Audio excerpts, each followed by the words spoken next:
All right, welcome everybody to another DoneJS contributors meeting. This week, me, David, and Matthew are in sunny Arizona. I don't know, this week was an interesting week, for me at least, getting stuff done. I didn't do very much, although I guess at the beginning of the week some stuff got done. We got To Do MVC is now working with CanJS 3.0.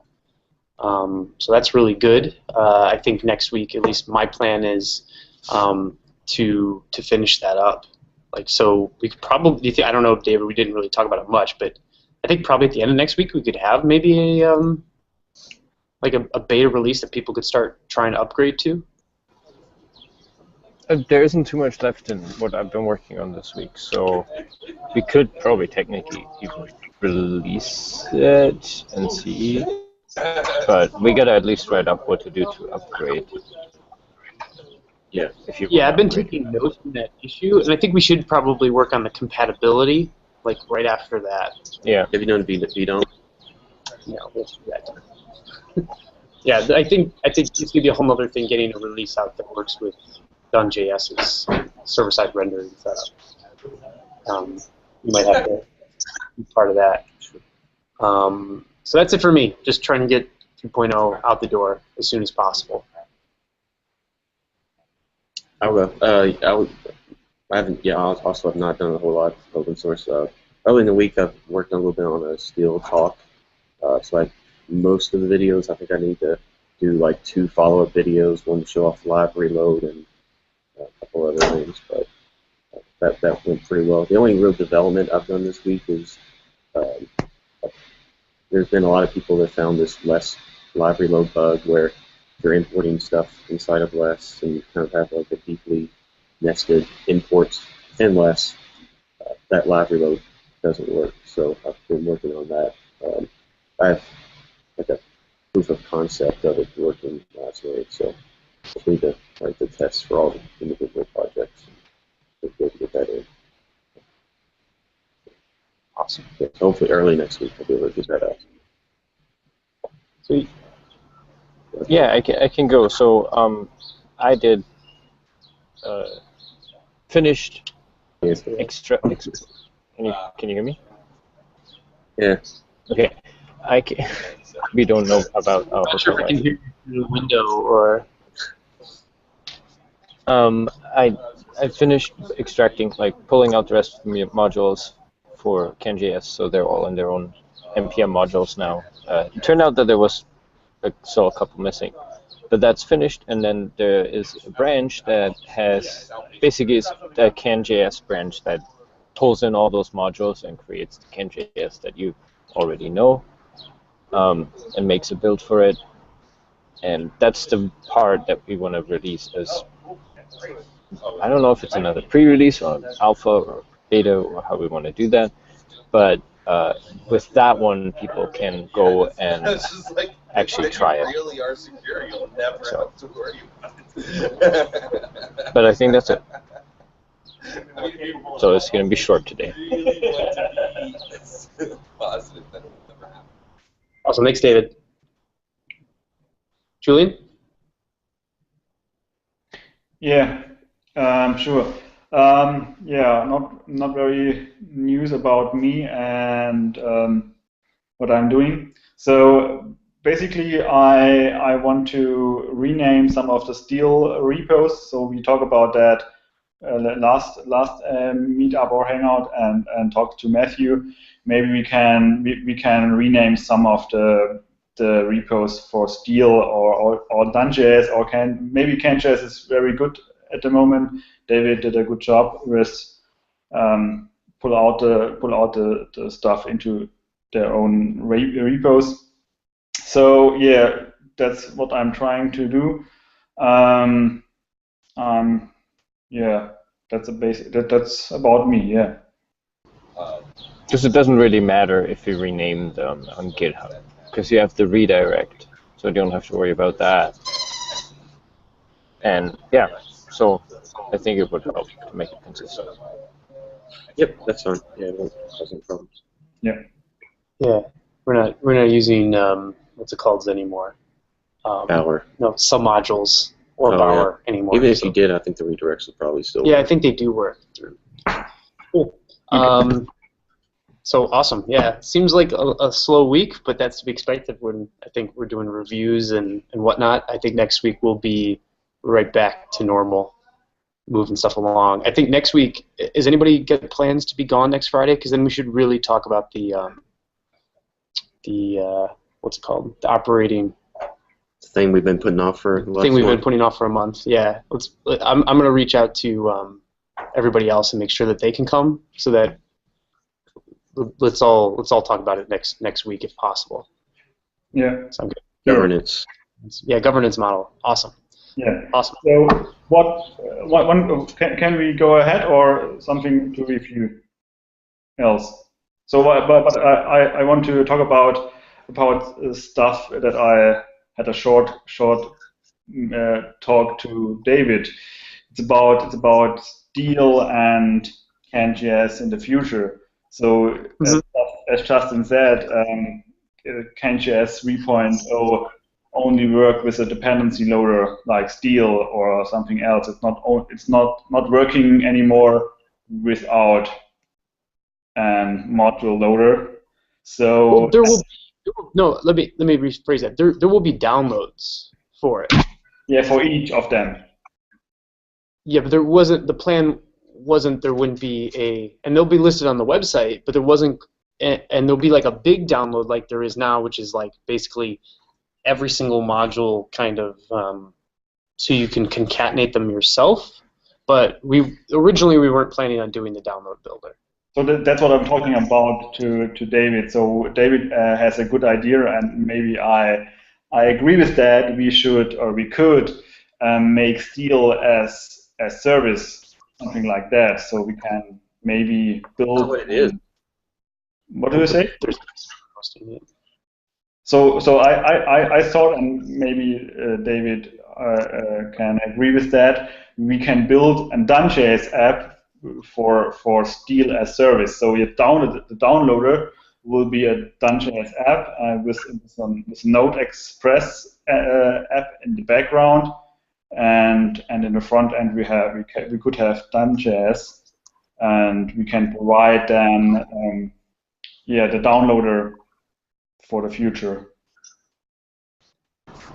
It's too bad that we don't have any stats, but Julian was saying that too many people are still want to use the download builder.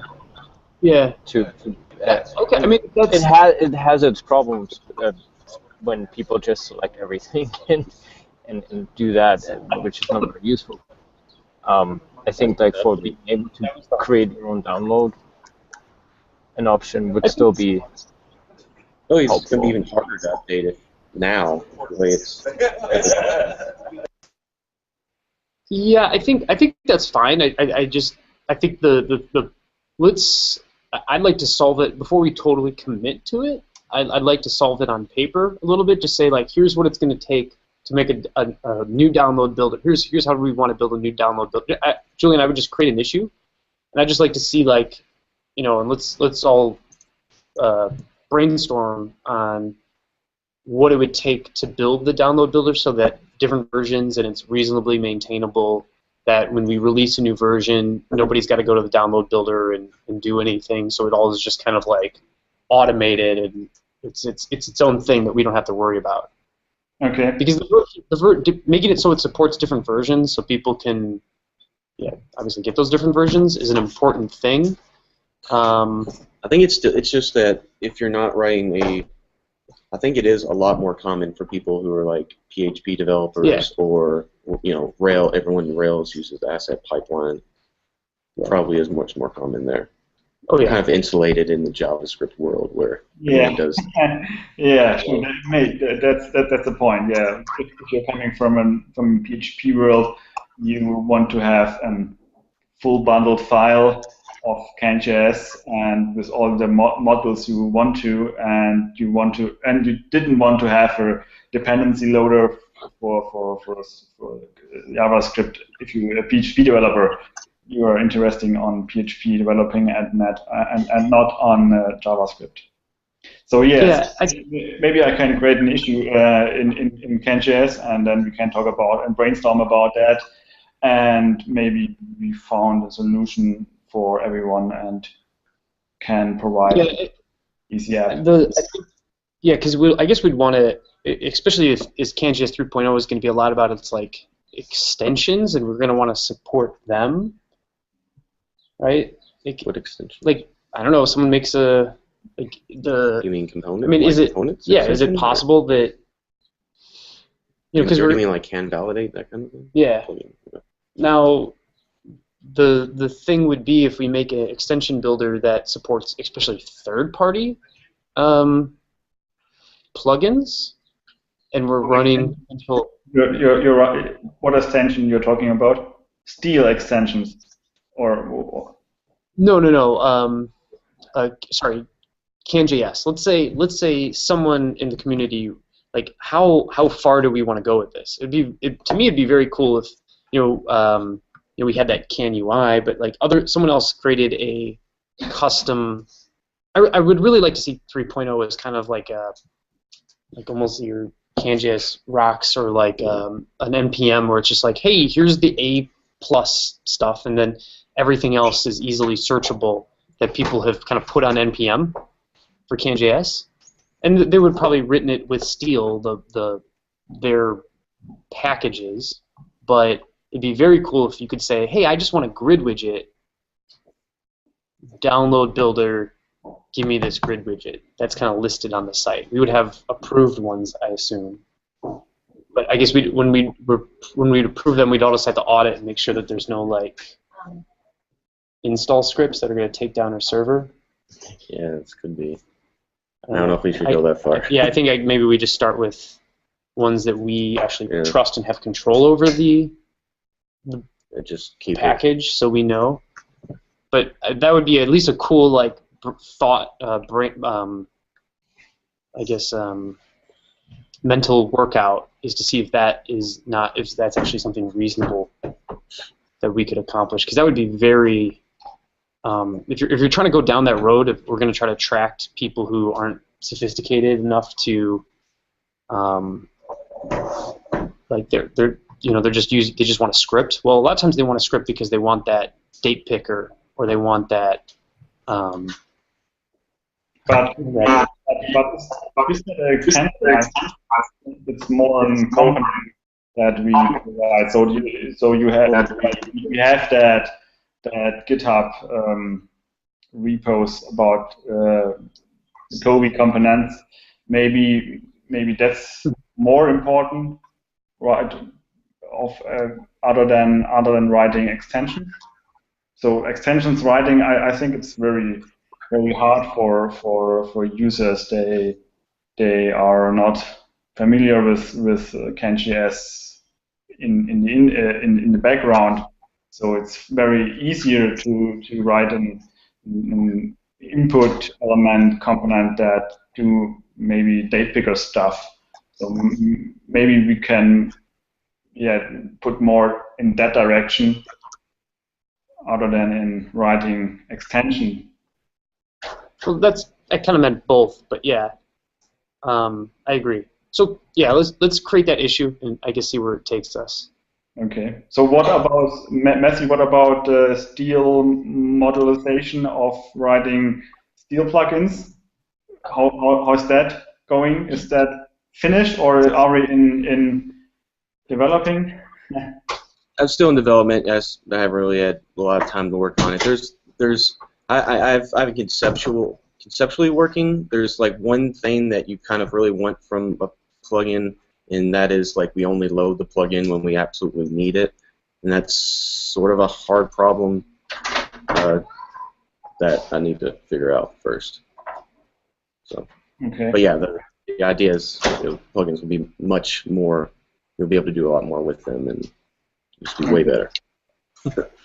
We're going to get there, but I think the next thing I'll do with Steel, like development, will be 1.0, because that's kind of long overdue, is having 1.0. What is that will just Bubble? I'm sorry? Bubble 6, do we release 1.0 Bubble 6, or do we put it in the future? No, I think we put it in there. Yeah, like npm3 should be default because everyone that downloads Node is using npm3 now. It really sucks that you have to know to configure that. That's basically it.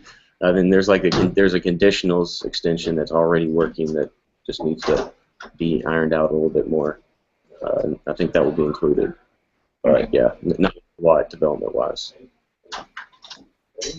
Okay, cool. Cool. Awesome. Anything else, Julian? No, nothing. Thanks. Cool. No, good. I mean, we're glad you're bringing this stuff up. But we're about to start our next meeting. Thanks for signing in.